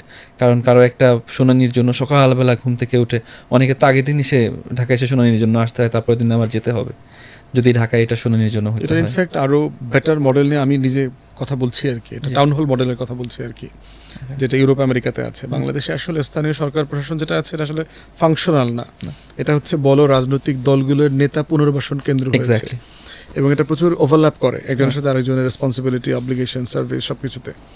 তো সেই জায়গাতে আমি হাসান আরিফ সাহেব ছিলেন এর আগে এলজিআরডির দায়িত্বে ছিলেন, মারা গেলেন। ওনার সাথে এই ব্যাপারে আমার বিস্তর আলোচনা হয়েছিল যে টাউন হল মডেলটা কিভাবে সার্ভিস এবং জাস্টিস, কারণ সার্ভিসের সাথে কিন্তু জাস্টিস জড়িত, lack of service is self an injustice. তো ওইটা কিভাবে করা যায় এবং আমি এটা ডিটেল ওনাকে একটা মডেল প্রস্তাব করেছি আর কি। এবং একটা বিষয় ডক্টর যারা আমার চোখে পড়েছে, আমি ফিল করছি রিফর্মের পক্ষের দলগুলোকে নিজেদের ভিতরে একটা বোঝাপড়া করছে কিনা। আসলে একটা বিষয় যার যার জায়গা থেকে আমরা রিফর্মের কথা বলছি, রিফর্ম, কিন্তু আসলে এটার একটা কনসেনসাস উইদিন আস আছে কিনা এবং এটা দরকার কিনা। অবশ্যই দরকার। এখন যে রিফর্মটা হবে সেটা তো পলিটিক্যাল পার্টিজ একটা ইম্পর্টেন্ট রোল প্লে করবে ইমপ্লিমেন্টেশনের ক্ষেত্রে। সো সেই কনসেনসাস তো দরকার হবে এবং জনগণের কাছে যে একটু আগে আপনি বলছিলেন সংস্কারের বার্তাগুলো পৌঁছে দেয়া খুব সহজ ভাষায়, এটা তাদের জীবনে কী প্রভাব পড়বে, এটা তো অনেক বড় একটা দায় রাজনৈতিক দলগুলোর। তো সেখানে আমাদের নিজেদের মধ্যে তো বোঝাপড়ার প্রয়োজন এবং জনগণের কাছেও আমরা যখন যাচ্ছি আমরা কী বার্তা নিয়ে যাচ্ছি, কিভাবে তাদেরকে এই যাত্রায় ইনক্লুড করব। কারণ অনেক লম্বা পথ তো জনগণকে এক্সক্লুড করে এই প্রসেসগুলো হয়েছে। একদম যে এলিটেস্ট কথা বলছিলেন সেটা তো ঢাকা না, আরও অনেক ছোট পরিসরে অনেক ছোট পরিসরে যে এলিটকে সার্ভ করার জন্য আমাদের সিস্টেমগুলো কাজ করে, সেটা যাতে আর না হয়। Truly becomes a state for its citizens rather than it becomes a state for all rather than few, যেটা হয়ে আসছে। তো সেইখানে তো আমাদের সবার একসাথে কাজ করতেই হবে, বোঝাপড়া থাকতে হবে এবং মানুষকে ইনক্লুড করে কাজ করতে হবে। শুধু ঢাকা না, যেরকম বলছিলেন আমাদের বিভিন্ন বিভাগীয় শহর, জেলা শহর, এবং আমি যখন স্কুলগুলোতে যাচ্ছি বাচ্চারা কিন্তু অনেক স্মার্ট, ওরা অনেক কিছু বুঝতে চায়। একদম ছোট্ট একটা মেয়ে, আমি একটা দোকানেও যে আমাদের সংস্কারের লিফলেট এবং কথা বলতে যখন যাচ্ছিলাম, ওদেরকে বলছে হ্যাঁ আমি তো ছাত্রদের দলকে চিনি, আমি আপনাকেও চিনি, আমি একটা ছবি তুলবো। ও জাস্ট ক্লাস 5-এ পড়ে, কিন্তু ওর চিন্তা আছে, ও বুঝতেছে। এবং এই মানুষগুলোকে আমরা রাজনীতি সচেতন করা, আমাদের সংবিধানে কী আছে, কোথায় কী সীমাবদ্ধতা আছে, কী পরিবর্তন আমরা চাই, এই ইনক্লুশনের মধ্যে তো আনতে হবে, এই ফ্রেমওয়ার্কের মধ্যে আনতে হবে। না হলে যেরকম আপনি বলছিলেন যে কিছুটা অ্যাপাথি চলে আসছিল গত 14-15 বছরে, কিছু ইভেন্ট যেগুলো অনেক হয়তো পপুলারাইজড হয়েছে, টেলিভাইজড হয়েছে, সেগুলো নিয়ে ইয়াং মানুষ কথা বলেছে, বাট সব কিছুতে বলে নাই। তো এই যখনই বলা থেমে যায় বা যখনই হতাশা চলে আসে, এবং এটা তো আমাদের খুবই কি বলে নোম চমস্কির যে বইয়ের একদম পাতায় পাতায় যে ইউ আইসোলেট পিপল, যাতে তুমি যে প্রপাগান্ডা ছড়াতে চাও সেটা যাতে করতে পারো, ওই জায়গায় যাতে আমরা ফেরত না যাই, মানুষের মধ্যে হতাশা যাতে আর না আসে। Young people they keep speaking against injustice, যেই জাগরণটা আমরা দেখেছি সেটা যাতে সাস্টেইন করে, সেটার জন্য আমার রাজনৈতিক দল, সিভিল সোসাইটি সব পক্ষকেই একসাথে কাজ করতে হবে। এবং একটা বিষয় যে মাধ্যমের ব্যাপারে, মোডাস অপারেন্ডিসের ব্যাপারে আমার মনে আছে তোমাদেরও দু একটা কাজ ভালো লেগেছে, যেমন ধরো তোমরা যে কার্টুন করছো, অ্যানিমেশন করছো, মানে ভেরি সিরিয়াস বিষয়গুলোকে, মানে 47, 71, 24টাকে যে অ্যানিমেশন করে নিয়ে আসা হয়েছে। আমরা কিছু করেছি আমাদের জায়গা থেকে, পুঁথির গান দিয়ে করেছি। মানে আমরা চাচ্ছিলাম যে এটা শুধু অ্যানিমেশন তো একটা ফর্ম, কিন্তু এটার মাধ্যমে আমার কালচারাল জায়গাটাকেও যেন আমি ফুটায় নিয়ে আসতে পারি, মানে হাই লেভেলের খুব মানে বড় মিউজিক টিউজিক দিয়ে, ইনস্ট্রুমেন্ট দিয়ে ছাকানাকা টাইপ না করে। ইভেন আমার মনে আছে রেল স্টারের একটা সংবিধানের আলোচনাতে আমি বলেছিলাম আর কি যে মানে লালনের আখড়ায় কবে সংবিধান নিয়ে আলোচনা হবে, মানে আমরা রিফর্মটাকে ওইখানে নিতে চাই যে ওরা গান বানাবে লালন। তো সেইটা কি করা যেতে পারে, তোমাদের ভাবনায় কি কিছু এসছে যে মানে রিফর্মটা ধরো সাবস্টান্সের একটা জায়গা, কিন্তু প্রসেস রিফর্মটাও কিন্তু একটা জরুরি জায়গা, আর একটা হচ্ছে অনেক গুরুত্বপূর্ণ জিনিস, কিন্তু কোনোদিন মানুষের কাছে পৌঁছবে না। না, পুরোপুরি একমত। কারণ আমাদের যারা একটা এক্সাম্পল দিল আর কি, ওইটা I think is quite significant. সেটা হচ্ছে যে আমি যখন মানুষের কাছে রিফর্মের আলোচনা করছি, তখন আমি তার কাছে যেয়ে বলছি যে রিফর্মের আউটকামটা তার লাইফে কী হবে সেটা নিয়ে আলোচনা করা, রাইট? সো এই আলোচনাটা ইন আ সেন্স আমরা সাবস্ট্যান্টিভ আলোচনা থেকে আমরা এমন আলোচনায় যাচ্ছি যেটা মানুষ খুব সহজে রিলেট করতে পারবে, খুব সহজে বুঝতে পারবে। সেটা তার গানের মধ্যে আসতে পারে, সেটা উপন্যাসের মধ্যে আসতে পারে, সেটা গল্পের মধ্যে আসতে পারে, আমরা ডিবেটের কথা বলছিলাম, ডিবেটের মধ্যে আসতে পারে। আমাদের বিভিন্ন জায়গায় রিফর্মটা একটা continuous process, right? Very likely যে আমাদের এই রিফর্মটা এখন যেই প্রক্রিয়াটা শুরু হবে, এখান থেকে আমাদের আবার মিড কোর্স কারেকশন লাগতে পারে। সো আমরা এই আলোচনাটা শুধুমাত্র আগামী 6 মাসের 8 মাসের বা ইন্টারিম গভর্নমেন্টের এই সময়টাতে সীমাবদ্ধ না করে আরেকটা লং টার্ম প্রজেক্ট হিসেবে কিন্তু আমাদের চিন্তা করতে হবে। মানে ইলেকশন হোক, যখনই হোক, যেভাবেই হোক, ইলেকশন যারাই ক্ষমতায় আসুক, মানে বিয়ন্ড ইলেকশন রিফর্ম ডিসকাশনটাই কন্টিনিউ করতে হবে। এটা তো করতেই হবে, এটা তো করতেই হবে অনেকগুলো কারণে। যে রিফর্ম ঠিকভাবে হচ্ছে কিনা সেটা দেখা, রিফর্ম আমরা যেগুলো করছি সেগুলো ঠিকভাবে কাজ করছে কিনা, আমরা তো ফিউচার জানি না। আর একটা রাষ্ট্রযন্ত্রের ক্ষেত্রে যেটা গুরুত্বপূর্ণ সেটা হচ্ছে আগে থেকে it's very difficult to predict how the future is going to unfold, right? একটা প্রভিশন হয়তো বা কনস্টিটিউশনে খুব সুন্দর দেখা যায়, বা একটা প্রভিশন যেটা একটা লর মাধ্যমে করলাম পুলিশের রিফর্মের ক্ষেত্রে সুন্দর দেখা গেলো, বাট ওইটাই হয়তো ইউটিলাইজ করে পরবর্তীতে আরও খারাপের দিকে যেতে পারে। সো আমাদের আগে থেকে চিন্তা করতে হবে না যে রিফর্মের সবগুলো প্রভিশন সবসময় সব ভালো ফলাফল নিয়ে আসবে। ওই ক্ষেত্রে আমাদের অ্যাক্টিভ থাকতে হবে যে কোনটা ভালো হবে, ক্রিটিক্যাল থাকতে হবে। এবং এই ক্ষেত্রে যদি আমাদের সবার ওই এনগেজমেন্ট থাকে, লেটস সে লালনের আখড়ায় যদি ওইখানে একটা গান হয়, সেটা কিন্তু ধরেন একটা মানে এক্স্যাক্টলি ডিফারেন্ট অডিয়েন্স। আর একটা হচ্ছে গানগুলোতে যেটা হয়, একটা খুবই কমপ্লেক্স বড় আইডিয়াটাকে ছেকে 2টা লাইনে ওইটা এক্সপ্রেস করা হয়, রাইট? এই জিনিসগুলো কিন্তু আবার অনেক বড় একটা পাওয়ার থাকে, মানুষ খুব সহজে বুঝতে পারে এবং তারা দেখে যে রিফর্মটা how it should look like. Ultimately এইরকম যদি দেখা না যায় তাহলে আমাদের রিফর্ম হয়নি, তাহলে go back to the drawing board, এটা কীভাবে আবার চেঞ্জ করি। দুটো জিনিস দেখার আছে। রিফর্ম যদি আমরা চিন্তা করি যে একটা আইনের এই প্রভিশনটা আসলে রিফর্ম হয়ে গেছে, সেটা হচ্ছে আমাদের প্রসেসের রিফর্ম যদি হয় তাহলেই তো হবে, আপনি যেটা বললেন আউটকামের ওইটা। তো আমাদের এই গান বা এই কবিতাগুলোর একটা পাওয়ার যেটা আছে, তারা আ লট অফ টাইম তারা কিন্তু ওই আউটকামের ওইটা একটা বলে দেয় আমাদেরকে। এটা যদি আপনি না দেখেন তাহলে বুঝেন যে আপনার রিফর্ম হয়নি। 100টা আইন চেঞ্জ হইতে পারে, রিফর্ম হয়নি। তাহলে এই জন্য ইদানিং আমি চেষ্টা করছি আর কি, যে আমি তো গান টান শুনি কম, মানে আমি এখন নতুন করে গান টান শোনার চেষ্টা করছি, কারণ গান তো আসলে ইয়াংদেরকে প্রচণ্ড কানেক্ট করে আর কি। তো এবং ওই যে বললাম যে আমাদের জীবনের তো অভ্যুত্থান পরিবর্তন এগুলো হচ্ছে আমাদের রোমান্টিসিজমের জায়গা আর কি। তো সেখানে এই যে এই গানগুলোকে কিভাবে মানে রিফর্মের সাথে, নতুন বাংলাদেশের সাথে ইনভলভ করা যায়। এবং কিছুক্ষণ আগে কথা বলছিলাম আরেকজন মেহমানের সাথে যে একটা ভালো গান কিন্তু হয়নি, মানে আমাদের যুদ্ধ নিয়ে চিন্তা করেন যে কত সুন্দর সুন্দর গান হয়েছে স্বাধীন বাংলা বেতার কেন্দ্রে 21শে ফেব্রুয়ারিকে নিয়ে, কিন্তু এখন পর্যন্ত একটা অসাধারণ গান, মানে যেই গানটা শুনলেও আচ্ছা জুলাই, মানে এরকম কোনো ফিলিংস আসে নাই কিন্তু এখনো।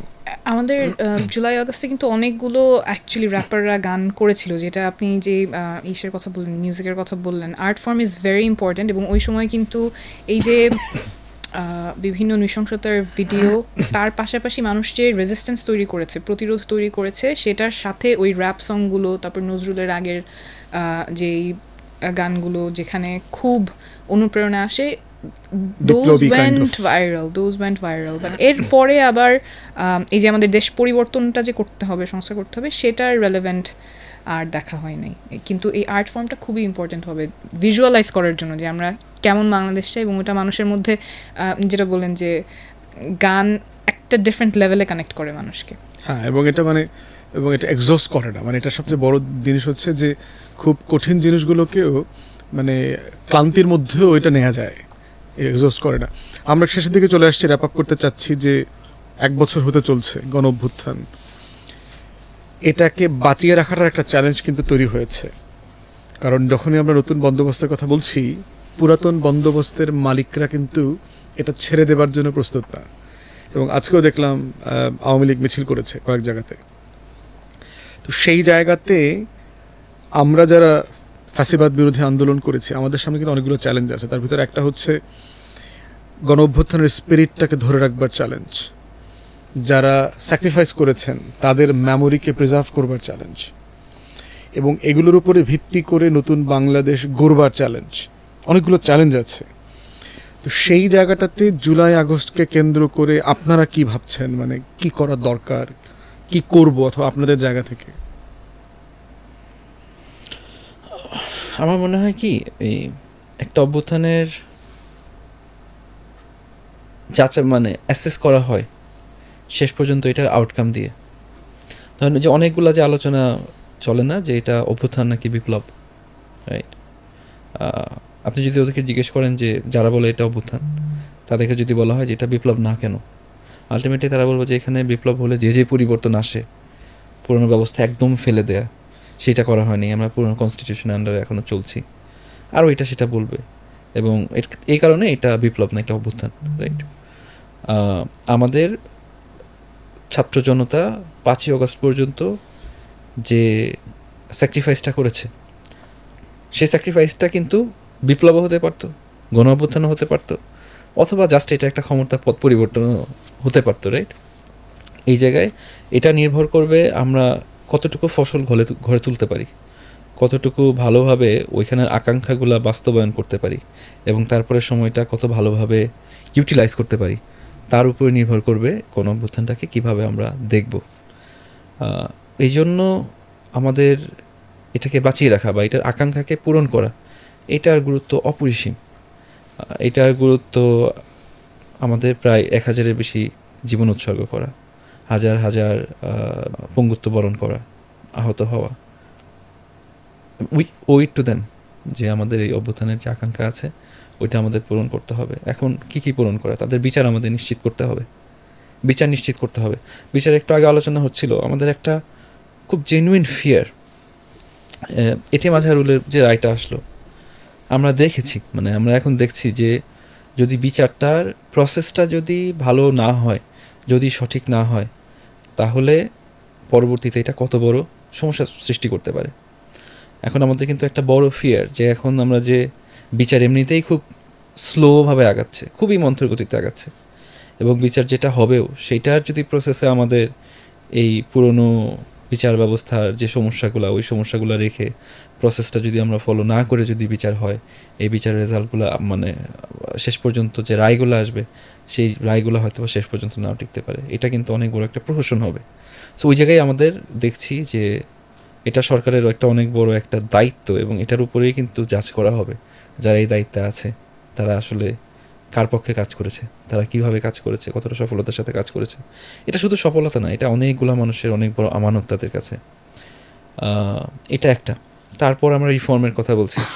আমরা যদি শুধুমাত্র ক্ষমতা একজনের কাছ থেকে আরেকজনের কাছে হস্তান্তর হয়, আমরা যদি ডিপ রিফর্মগুলো না পাই, ফান্ডামেন্টাল রিফর্মগুলো না পাই, তাহলেও আমরা যে এতগুলা স্যাক্রিফাইসেস, ওই জিনিসগুলোর প্রতি সম্মান দেওয়া হবে না। আমাদের নতুন কনস্টিটিউশনের কথা আমরা কেন বলি? কারণ আমরা কনস্টিটিউশনের যে পরিবর্তনটা আনবো, সেই পরিবর্তনটাকে ডিউরেবল রাখার জন্য, যাতে সেটা একটু টেকসই হয়। আমি ওই খটোমটো আলোচনায় যাচ্ছি না, জুডিশিয়াল রিভিউ করা এবং তারপরে বেসিক স্ট্রাকচার, কনস্টিটিউশন পরিবর্তন করা, ওইগুলো যাচ্ছি না। মোদ্দা কথা, আমরা নতুন সংবিধানের কথা বলছি, কারণ সংবিধানের যে পরিবর্তনগুলো আমরা আনতে চাচ্ছি, একটা মৌলিক পরিবর্তন আনতে চাচ্ছি, কাঠামোতে পরিবর্তন আনতে চাচ্ছি, যাতে করে আমাদের রাষ্ট্রটাকে মেরামত করা যায়, সেটাও আমরা করতে পারবো না যদি আমাদের ওইটা না হয়, সংবিধান আমরা পরিবর্তন করতে না পারি, ওইরকম একটা নির্বাচনে যদি আমরা এগ্রিমেন্টে না আসতে পারি। এই জিনিসগুলো কিন্তু নির্ভর করবে আমরা এই জুলাই আগস্টের গণ অভ্যুত্থানের আমরা কতটুকু সদ্ব্যবহার করতে পেরেছি বা পারি নাই, ওটা আমাদের ফোকাস। আমরা এই মেসেজ শুরু থেকে দিয়ে আসছি, আমরা প্রতিদিন প্রত্যেকটা সুযোগ পেলেই এই মেসেজটা দেওয়ার চেষ্টা করছি। আমরা এই মেসেজগুলো নিয়ে কীভাবে কাজ করছি, একটা জিনিস আমরা অ্যাকনলেজ করি যে আমরা কিন্তু দুনিয়ার সবচেয়ে এফিশিয়েন্ট দল না, দুনিয়ার সবচেয়ে এফিশিয়েন্ট গোষ্ঠী না, আমরা যে ভুলের ঊর্ধ্বে তা না, বাট আন্তরিকতার অভাব আছে না, আন্তরিকতার অভাব নেই, আমাদের সদিচ্ছার অভাব আছে না, সদিচ্ছার অভাব নাই। এবং এই আলোকেই আমরা সকল পার্টনারের সাথে একত্রে কাজ করতে চাই এই জিনিসগুলো অ্যাচিভ করার জন্য। আমার এখনও একদম দৃঢ় বিশ্বাস করি আমাদের সবগুলো দল যে আছে তাদের আশা উদ্দেশ্য এক। বিগত 16 বছর তো সবাই একসাথে ছিল, আশা আকাঙ্ক্ষা এক। ছোটো ছোটো বিষয় হয়তো বা দূরে নিয়ে গেলেও আমাদের আলটিমেটলি এই জিনিসগুলো আমাদের সবারই মাথায় আছে, আমরা সবাই অ্যাচিভ করার চেষ্টা করবো আর কি। বাট আলটিমেটলি যদি করতে না পারি তাহলে হিস্ট্রি আমাদের ক্ষমা করবে না, দেখে নিবে আর কি কারা কোন রোল প্লে করেছে আর কি। বাট আমার মনে হয় যে মানে আই হোপ যে আমরা সবাই একত্রে হতে পারবো এবং এটা অ্যাচিভ করতে পারবো। যারা একটা বিষয় দেখলাম যে আপনি নিজে পার্সোনালি প্রচুর ট্রলের শিকার হচ্ছেন, ট্যাগিংয়ের শিকার হচ্ছেন, এবং খুবই মানে নিউডলি অ্যাটাক করা হচ্ছে আর কি। এবং জুলাই কন্যারা কিন্তু হারিয়ে গেছে, একটা কথা কিন্তু প্রায় আছে, ওরা কোথায়? আমরা ওদের কিন্তু দুঃসাহসিকভাবে দেখেছি জুলাইতে মেয়েদেরকে বিশ্ববিদ্যালয়ের হল ভেঙে চলে আসা, ছাত্রলীগের মিছিলের প্রতিবাদ করা, পুলিশের গাড়ি আটকায়া দেওয়া। সে মেয়েরা কোথায়? মানে মানে একটা হলো আপনার পার্সোনাল এক্সপিরিয়েন্স থেকে আপনি বুঝতে পারছেন যে কি হচ্ছে আসলে মেয়েদের ব্যাপারে, পার্টিকুলারলি ফিমেল অ্যাক্টিভিস্টরা অনেকে ডিসঅ্যাপিয়ার হয়ে গেছে। এটা ব্যাপারে আপনি কি ফিল করছেন? এটা আনফর্চুনেট, এবং আমার মনে হয় জুলাই আগস্টে যে রোল আমাদের নারীরা প্লে করেছেন সেটার পরে মনে হচ্ছিল যে আমাদের জনজীবনে, রাজনীতিতে একটা স্পেস ওপেন আপ হয়েছে যেখানে নারীরা খুব স্বতঃস্ফূর্তভাবে তাদের ডিসিশন মেকিংয়ে রোল প্লে করতে পারবে। কিন্তু যত দিন যাচ্ছে মনে হচ্ছে ওই জায়গাটা সংকীর্ণ হয়ে আসছে। এর একটা বড় কারণ যেটা বললেন, যে যখনই মেয়েরা সামনে আসছে, জায়গা নিচ্ছে নিজের জন্য, আরেকজনের জায়গায় তো সেটা কমতি পড়ছে, এবং খুবই কি বলবো, মানে খুবই হরেন্ডাসলি তারা অ্যাট্যাক্ট হচ্ছে। স্পেশালি অনলাইন স্পেসে আমাদের দলের যারা নারী নেত্রীরা আছেন, অনেকেই আগে রাজনীতির সাথে জড়িত ছিলেন না। এই নতুন বাংলাদেশ গড়ার জন্য ওনারা দিনের বেলা কাজ করছেন, কেউ বিজ্ঞানী, কেউ ডাক্তার, তারপর সন্ধ্যার সময় তাদের এলাকায় গিয়ে মানুষের কাছে এই যে সংস্কারের কথাগুলো আমরা বলছি, নতুন আশার কথা বলছি, সেগুলো নিয়ে তারা গণসংযোগ করছেন। কিন্তু অনেকগুলো প্রতিবন্ধকতার শিকার হচ্ছেন। স্পেশালি অনলাইন স্পেসে তাদেরকে একদম একজন করে টার্গেট করে হ্যারাস করা, kind of orchestrated campaign. And this is very very unfortunate. এবং আমাদের অবশ্যই নারীদের জন্য স্পেসটা এনশোর করতে হবে। আমরা যদি এইখানে তাদেরকে একটা সেফ সাইবার স্পেস দিতে না পারি, safe space when they are going out, গণসংযোগের সময়ও যদি তারা সেফ স্পেস না পান, তাহলে তখন আমরা আর কমপ্লেন করতে পারবো না যে নারীরা হারিয়ে যাচ্ছেন। কারণ আমরা তো তাকে এসে বলতে পারি না যে আমি নিরাপত্তা দিতে পারবো না, কিন্তু তুমি আসো। সেটা তো হয় না। জুলাই আগস্টে তো তারা নিরাপদে ছিলেন, এবং সেই পরিবেশটা নিশ্চিত করা সব দল থেকেই আমার মনে হয় এই জায়গায় কনসেনসাস থাকা উচিত, এবং নিশ্চিত করাটা আমাদের দায়িত্ব। আরেকটা বড় কারণে দায়িত্ব, সেটা হচ্ছে পলিসি মেকিংয়ে, মানে রাজনীতিতে তো আমরা পলিসি মেক করব, সেখানে যদি নারীদের ভয়েসটা না আসে তাহলে কিন্তু অনেক বড় গ্যাপ থেকে যায়। আমি একটা ছোট্ট উদাহরণ দিই। রাজবাড়িতেই আমাদের উঠান বৈঠকে আমরা কথা বলছিলাম যে কী সমস্যা। তো পুরুষেরা বেশিরভাগই বলছিলেন যে রাস্তাটা ভাঙা, তো সেজন্য যাতায়াতে সমস্যা হচ্ছে। যিনি ভ্যান চালান, ওনার ভ্যানটা ওখান থেকে উঠাইতেই সমস্যা হয়। বাট ওখানে আমি সবসময় চেষ্টা করি যাতে নারীরা একটু সামনে আসেন, কথা বলেন। ওনারা যখন কথা বলছিলেন তখন বলছিলেন যে শুধুমাত্র রাস্তা ভাঙা সেটা না, জলাবদ্ধতা থাকে, রাস্তাটা পানির নিচে চলে যায় 4-5 মাস। তো তখন দেখা যায় যে চুলাটাও পানির নিচে, একটা মেকশিফট চুলা করে 4-5 পরিবার একসাথে রান্না করতে হয়, ছোটো বাচ্চারা পড়ে যায়, অ্যাক্সিডেন্ট হয়, তারপরে পানিবাহিত রোগ হয়, প্রচুর বাচ্চারা মারা যায়। সো এই প্রবলেমগুলো কিন্তু যদি আমরা যদি ওনাদের সাথে কথা না বলি, তখন হয়তো আমি প্রবলেমটা সলভ করবো শুধুমাত্র রাস্তাটা ঠিক করার ক্ষেত্রে, জলাবদ্ধতার, হ্যাঁ, পানিবাহিত রোগের কথা বললাম। তো তখন আমাদের পলিসি মেকিং কিন্তু একটা বড় গ্যাপ থেকে যাবে। আমাদের এইটা এনশোর করতেই হবে, এবং এখানে আমাদের পজিটিভ অ্যাকশন নিতে হবে। একটা এক্সাম্পল আপনাদের সাথে শেয়ার করি, সেটা হচ্ছে আওয়ামী লীগ বিরোধী জনগোষ্ঠী কারা, এটার একটা জরিপ হয়েছে, এবং সেখানে দেখা গেছে যে আওয়ামী লীগ নিষিদ্ধ চায় মেয়েদের সংখ্যা বেশি, মহিলাদের সংখ্যা বেশি। তো এটা একটা ইন্টারেস্টিং জায়গা, কারণ হচ্ছে যে আমরা পুরুষ মানুষরা না আওয়ামী লীগের বিপক্ষে কথা বলেছি বেশি, তার নিষিদ্ধ চেয়েছি। তো গবেষকরা বুঝবার চেষ্টা করেছে যে মহিলারা কেন আওয়ামী লীগ বিদ্বেষী, এত প্রচণ্ড নিষিদ্ধ চায় কেন। পরে যেটা দেখলাম যে এই যে পলিটিক্যাল অ্যাক্টিভিস্ট লক্ষ লক্ষ সারা বাংলাদেশের সব দলের, তারা যে মামলা হামলার শিকার হলেন, বাড়ি ছাড়া হয়ে থাকলেন, চাকুরি হারিয়েছেন, এর ফার্স্ট ভিকটিম কারা ছিল আসলে? their wives, their mothers, their sisters. তো সে মানে পুরুষ মানুষ হচ্ছে রাজনৈতিক জায়গা থেকে দেখছে ব্যাপারটাকে, যে আমি ছেলে মানুষ, পলিটিক্স করি, আমার বিরুদ্ধে তো মামলা হবে। কিন্তু সে দেখতে পাচ্ছে যে এই আওয়ামী লীগের কারণে আমার বাচ্চাটা বাবাকে দেখতে পাচ্ছে না, বৃদ্ধা মা ছেলেকে দেখতে পাচ্ছে না। তো এই যে মানে আপনি কারেক্টলি পয়েন্ট আউট করেছেন যে তার একটা ডিফারেন্ট পার্সপেক্টিভ আছে, যেটা সে সাফার করে, পুরুষ মানুষ সাফার করে না, কারণ পুরুষ মানুষ তো লার্জলি রান্নাবান্না করে না। সো মেকশিফট চুলাতে কি সমস্যা, এবং সেম জিনিসটা কিন্তু এই যে শহীদ পরিবার আহতদের সাথে কথা বললেও আসে, কারণ মেইন আর্নিং মেম্বার যিনি ছিলেন তিনি হয়তো মারা গেছেন। এখন যে মা আছেন বা ওয়াইফ আছেন তারা আগে যে কাজগুলো করেন নাই সেটা করতে হচ্ছে। বাচ্চাকে স্কুলে দিবে নাকি আর্নিংয়ে যাবে, আবার বিভিন্ন আমাদের সোশিও ইকোনমিক পার্সপেক্টিভে নিরাপত্তারও একটা বড় বিষয় আছে। তো ওনারা কিন্তু ডিসপ্রপোর্শনেটলি সাফার করছেন, এবং এটা আমরা বারবার সরকারকেও আহ্বান জানিয়েছি যে এই পরিবারগুলোর নিরাপত্তাটা নিশ্চিত করতে হবে। সো আমাদের এই যে ডিফারেন্ট অ্যাঙ্গেলস থেকে যাতে আমরা চিন্তা করতে পারি, এবং প্রোগ্রেস আসলে আসবে না if we cannot make women mainstream একদম পলিটিক্স এবং পাবলিক স্পেসে।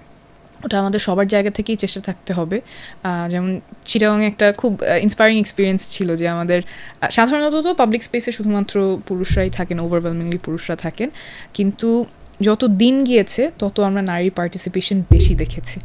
তো এটা একটা ছোট্ট সাইন, বাট আমি আশা করব যে আমরা সবাই মিলে একসাথে কাজ করলে। এটা কি গ্রুপে মেয়ে থাকবার কারণে অন্য মহিলারা এগিয়ে এসে কথা বলতে আকৃষ্ট হয়েছেন, এরকম একটা ব্যাপার হতে পারে, বিভিন্ন কারণে হয়েছে। হয়তো মেয়েরা এত পরিমাণ আসতো না এরকম। ইটস অলওয়েজ বেটার যদি আমি দেখতে পারি আমার মতো কেউ সামনে আছে, তখন হয়তো আসাটা সহজ হয়। এবং যখনই আমি দেখেছি যে দূরে একটা গ্রুপ অফ গার্লস দাঁড়িয়ে আছে, I try to get them আমাদের একদম মেইন স্ট্রিমে যাতে আসতে পারে। তো সেটা হতে পারে, এবং এই জন্য আমাদের পলিটিক্সেও মেয়ে থাকা ইম্পর্টেন্ট, নারীরা অ্যাক্টিভলি থাকা ইম্পর্টেন্ট। তাহলে they will feel included and they will feel যে আচ্ছা I am part of the conversation, আমি শুধুমাত্র সাইড লাইনে থাকবো সেরকম না, আমিও আমার এখানে জায়গা আছে। কনক্লুড করতে চাচ্ছি, খালেদ, 1 বছর গণঅভ্যুত্থানের একদম মানে কি কথাটা নিয়ে আমরা হাজির হব এই বছর? মানে কিছু তো ফ্যাক্টস, হাসিনা চলে গেছে, 16 বছর দুঃশাসন, লুটপাট, গুম খুন, এগুলো তো আমরা বলেছি। মানে এখন কি বলবো, মানে কি বার্তাটা দেব, আমাদের অর্জন কি, আমাদের ফেইলিয়ার কি, মানে মানে মানে ওয়ে ফরওয়ার্ডটা কি হবে? I think again I will come back to it, বিচার আর সংস্কার আমাদের মানে ফ্রন্ট অ্যান্ড সেন্টারে আমাদের অ্যাটেনশনে রাখতে হবে। Nothing matters more than this too I think. Of course মানে নির্বাচন তো আমাদের লাগবে, নির্বাচনের আগেও বিচার সংস্কার ইম্পর্টেন্ট, নির্বাচনের পরেও বিচার সংস্কার ইম্পর্টেন্ট। এবং আমরা বলছি যে নির্বাচনের আগে আমরা দৃশ্যমান অগ্রগতি দেখতে চাই, বাট আমি যেটা বলছি যে আগামী 1 বছর কেন, তারপরেও আমাদের বিচার আর সংস্কার নিয়ে আমাদের অ্যাটেনশনটা খুবই ভালোভাবে রাখতে হবে এটার উপরে, আদারওয়াইজ এটা ডিরেল হয়ে যেতে পারে। এটা যদি ডিরেল হয়ে যায় তাহলে we frustrate the purpose of the revolution.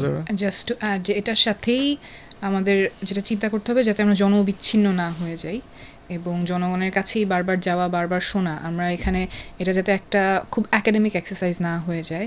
মানুষ যেটা চায় সেটার প্রতিফলন যাতে হয়। আমরা খুবই নতুন দল, বাট দল শুরু করার আগেই আমরা একটা ক্যাম্পেইন করেছিলাম আপনার চোখে নতুন বাংলাদেশ, যেখানে আমরা লাখের কাছাকাছি মানুষের কাছে গিয়ে জানতে চেয়েছিলাম আপনারা নতুন রাজনীতি কেমন চান। 2 লাখের বেশি। আচ্ছা, 2 লাখের বেশি। অনলাইনেও ছিল সমস্ত মানুষ, মানে লিখেও মতামত দিতে পেরেছে, অনলাইন অফলাইন, এবং খুব স্বতঃস্ফূর্ত অংশগ্রহণ ছিল যে নতুন রাজনীতি তারা কেমন দেখতে চান, নতুন দলের কাছ থেকে কি প্রত্যাশা, নতুন বাংলাদেশে তারা কি চান। তো এই এক্সারসাইজগুলো আমাদের বারবার করতে থাকতে হবে। মানুষের কাছে না গেলে অনেক সময় আমরা ওই যে খুঁটিনাটি ছোট টেকনিক্যাল অ্যাসপেক্টসে আমরা যদি আটকে যাই, তখন ওই বিগার ভিশনটার জন্য হলেও মানুষের কাছে যাওয়া প্রয়োজন। এবং গত 15-16 বছরে people they not feel heard, তাদের কথাগুলো শোনা হচ্ছে না, জানা হচ্ছে না, এবং এই ক্ষোভটা কিন্তু জমতে থাকে। আমাদের নতুন বাংলাদেশে যাতে ওরকম না হয়, আমরা যাতে যে কাজই করতে যাই সেটা যাতে জন আকাঙ্ক্ষার প্রতিফলন হয়, সেটা আমাদের সবার মাথায় থাকা প্রয়োজন। অনেক ধন্যবাদ খালেদ সাইফুল্লাহ এবং ডক্টর তাসলিম জারা আমাকে সময় দেওয়ার জন্য আজকে। প্রিয় দর্শক, আপনারা খুব প্রমিনেন্ট দুজন ইয়াং পলিটিক্যাল অ্যাক্টিভিস্টদের কাছ থেকে শুনছিলেন, যারা হচ্ছে একটা kind of role model political activist. মানে রাজনীতিকে অপছন্দ করেন, অথবা রাজনীতি কখনো করেন নাই, অথবা বয়স হয়ে গেছে, অথবা খুবই আরামায়েশে জীবনযাপন করছেন। এর বাইরেও এসেও যে আপনার একটা মিনিংফুল মানে সেন্স অফ পারপাস থাকতে পারে লাইফে, সেটার একটা গ্ল্যারিং এক্সাম্পল আই উইল সে। তো সেই জায়গা থেকে আমরা বোধ করছি যে আমাদের এই যে বাংলাদেশ 2 গড়বার যে লড়াই, দায় ও দরদের ভিত্তিতে এই বাংলাদেশটা তৈরি করা, সেই ময়নাদ্বীপ বলি আর কি বাংলাদেশ 2কে। তো আমাদের ওই ময়নাদ্বীপটা বানানোর যে ফাউন্ডেশন, এটা চলমান রাখতে হবে। এই চলমান রাখার জন্য যারা যারা কাজ করছেন, অবদান রাখছেন, তাদের কথা আমরা কন্টিনিউয়াসলি শুনবো। এই পর্বে আজকে বিদায় নিচ্ছি। Best of luck. পরবর্তী এপিসোড দেখবার দাওয়াত দিয়ে এবং আমন্ত্রণ জানিয়ে শেষ করছি। ভালো থাকবেন।